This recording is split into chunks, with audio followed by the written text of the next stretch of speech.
Top quality और consistent performance के लिए सिर्फ सिल्वर पंप नाम याद रखना। ಇನ್ನು ರಾಜ್ಯ ಬಿಜೆಪಿಯಲ್ಲಿ ರಾಜ್ಯಾಧ್ಯಕ್ಷರ ಬದಲಾವಣೆ ಬಗ್ಗೆ ಕೂಡ ಚರ್ಚೆ. ಎಚ್ಚರಿಕೆ ಹೆಜ್ಜೆಡೋಕೆ ಬಿಜೆಪಿ ಹೈಕಮಾಂಡ್ ನಿರ್ಧಾರ ಮಾಡಿದೆ. ಆಂತರಿಕ ಕಿತ್ತಾಟ, ಗೊಂದಲ ಆರಂಭವಾಗದಂತಹ ಚುನಾವಣೆ. ರಾಜ್ಯ ಬಿಜೆಪಿ ಕಿತ್ತಾಟದಿಂದಾಗಿ ಹೈಕಮಾಂಡ್ಗೂ ಕೂಡ ಗೊಂದಲ ಉಂಟಾಗಿದೆ.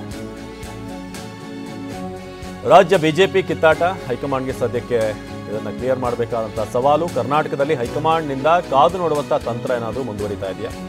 ವಿಜೇಂದ್ರ ಅವರನ್ನೇ ತಾತ್ಕಾಲಿಕವಾಗಿ ಅಧ್ಯಕ್ಷರನ್ನಾಗಿ ಮುಂದುವರಿಸ್ತಾರ? ಬಿಜೆಪಿ ಹೈಕಮಾಂಡ್ ನಡೆಗೆ 108 ಪ್ರಶ್ನೆಗಳು ಹುಟ್ಕೊಂಡಿವೆ.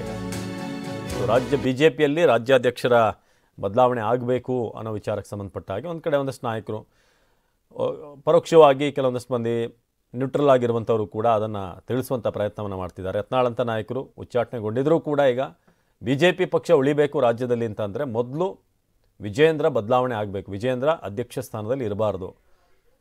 ಲೋಕಸಭಾ ಚುನಾವಣೆಯಿಂದ ಹಿಡಿದು ಕಳೆದ ವಿಧಾನಸಭಾ ಚುನಾವಣೆ ಹಿನ್ನಡೆ ಆಗೋಕ್ಕೆ ಕಾರಣನೇ ಇದು ಅಂತ ಹೇಳ್ತಾ ಬಂದಿದ್ದಾರೆ.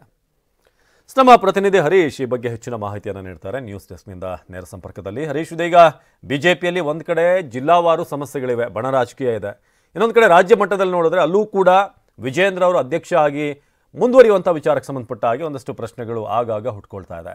ಸೊ ಬಿಜೆಪಿ ಹೈಕಮಾಂಡ್ ಇದನ್ನು ಯಾವ ರೀತಿಯಾಗಿ ಹ್ಯಾಂಡಲ್ ಮಾಡುತ್ತೆ?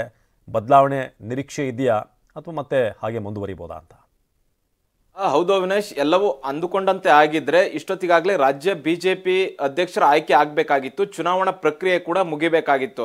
ಆದರೆ ತಡ ಆಗ್ತಾ ಇದೆ. ತಡ ಆಗ್ತಿರೋದಕ್ಕೆ ಕಾರಣ ರಾಜ್ಯ ಬಿಜೆಪಿಯಲ್ಲಿರ್ತಕ್ಕಂತಹ ಗೊಂದಲ, ರಾಜ್ಯ ಬಿಜೆಪಿ ನಾಯಕರಲ್ಲೇ ಸಮನ್ವಯತೆ ಇಲ್ಲ, ಮತ್ತೆ ಕಿತ್ತಾಟಗಳು ಜಾಸ್ತಿ ಆಗ್ತಾ ಇದೆ. ಜೊತೆಗೆ ಕಾಲೆಳೆಯುವಂತ ತಂತ್ರ ಕೂಡ ಈ ಒಂದು ರಾಜ್ಯ ಬಿಜೆಪಿಯಲ್ಲಿ ನಡೀತಾ ಇರುವಂಥದ್ದು. ಅಂದ್ರೆ ವಿಜೇಂದ್ರ ಅವರ ವಿರುದ್ಧವೂ ಕೂಡ ಯಾವುದೇ ಕಾರಣಕ್ಕೂ ವಿಜೇಂದ್ರ ಅವರು ಕಂಟಿನ್ಯೂ ಆಗಬಾರ್ದು ಅನ್ನುವಂತಹ ಬಣ ಒಂದು ಪ್ರಯತ್ನವನ್ನ ಮಾಡ್ತಾ ಇದ್ರೆ, ಇನ್ನ ತಟಸ್ಥ ಬಣದವರು ಕೂಡ ವಿಜೇಂದ್ರ ಆಗಬಹುದು ಆಗಬಾರ್ದು ಅನ್ನುವಂಥದ್ದನ್ನ ಬಹಿರಂಗವಾಗಿ ಹೇಳ್ತಿಲ್ಲ. ಆದ್ರೆ ಹೈಕಮಾಂಡ್ ನಾಯಕರುಗಳಿಗೆ ಹೋಗಿ ವಿಜೇಂದ್ರ ಅವರನ್ನ ಮುಂದುವರಿಸಬಾರ್ದು ಅನ್ನುವಂಥದ್ದನ್ನೇ ಹೇಳ್ತಾ ಇದ್ದಾರೆ.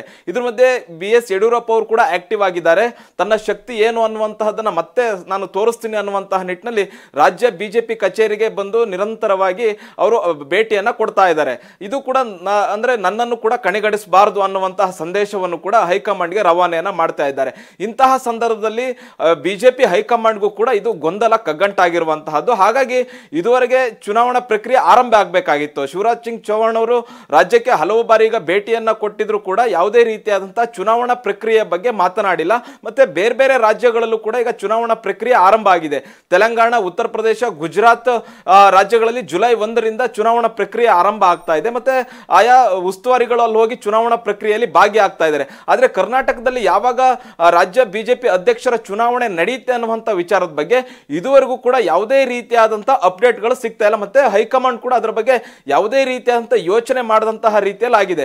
ಮುಖ್ಯವಾಗಿ ಹೈಕಮಾಂಡ್ ವಲಯದಿಂದ ಬರ್ತಿರ್ತಕ್ಕಂತಹ ವಿಚಾರ ಏನು ಅಂತಂದ್ರೆ, ತಾತ್ಕಾಲಿಕವಾಗಿ ರಾಜ್ಯ ಬಿಜೆಪಿ ಅಧ್ಯಕ್ಷರು ಈಗ ವಿಜಯೇಂದ್ರ ಅವರು ಏನಿದ್ದಾರೆ ಅವರನ್ನೇ ಮುಂದುವರಿಸಬೇಕು ಅನ್ನುವಂಥ ನಿಟ್ಟಿನಲ್ಲಿ ಚಿಂತನೆ ಇದೆ ಅನ್ನುವಂತಹದ್ದು. ಅಂದ್ರೆ ಅದನ್ನ ಅಡಾಕ್ ಅಂತ ಕರೀತಾರೆ. ಅಂದ್ರೆ ವಿಜಯೇಂದ್ರ ಅವ್ರನ್ನೇ ಮುಂದುವರಿಸಿ, ಅಂದ್ರೆ ಅವರಿಗೆ ಹೆಚ್ಚಿನ ಅಂದ್ರೆ ಇದಿರೋದಿಲ್ಲ, ಅಂದ್ರೆ ಯಾವುದೇ ರೀತಿಯಾದಂತಹ ನಿರ್ಧಾರಗಳನ್ನು ತೆಗೆದುಕೊಳ್ಳುವಂತಹ ಶಕ್ತಿ ಇಲ್ಲದೆ ಇದ್ರೂ ಕೂಡ ಅದನ್ನ ಹೈಕಮಾಂಡ್ ಅದನ್ನ ಗಮನಿಸ್ತಾ ಇರುತ್ತೆ. ಮತ್ತೆ ಹೈಕಮಾಂಡ್ ಎಲ್ಲಾ ರೀತಿಯಾದಂತಹ ನಿಯಂತ್ರಣವನ್ನ ಹೊಂದಿರುತ್ತೆ. ಅದನ್ನ ತಾತ್ಕಾಲಿಕವಾಗಿ ಮುಂದುವರಿಸೋದ್ರಿಂದ ಈ ರೀತಿಯಾದಂತಹ ಪ್ರಕ್ರಿಯೆ ನಡೆಯುತ್ತೆ. ಹೀಗಾಗಿ ವಿಜೇಂದ್ರ ಅವರನ್ನ ತಾತ್ಕಾಲಿಕವಾಗಿ ರಾಜ್ಯ ಬಿಜೆಪಿ ಅಧ್ಯಕ್ಷರನ್ನಾಗಿ ಮುಂದುವರಿಸಬೇಕು ಅನ್ನುವಂತ ನಿಟ್ಟಿನಲ್ಲೂ ಕೂಡ ಚರ್ಚೆ ನಡೀತಾ ಇದೆ.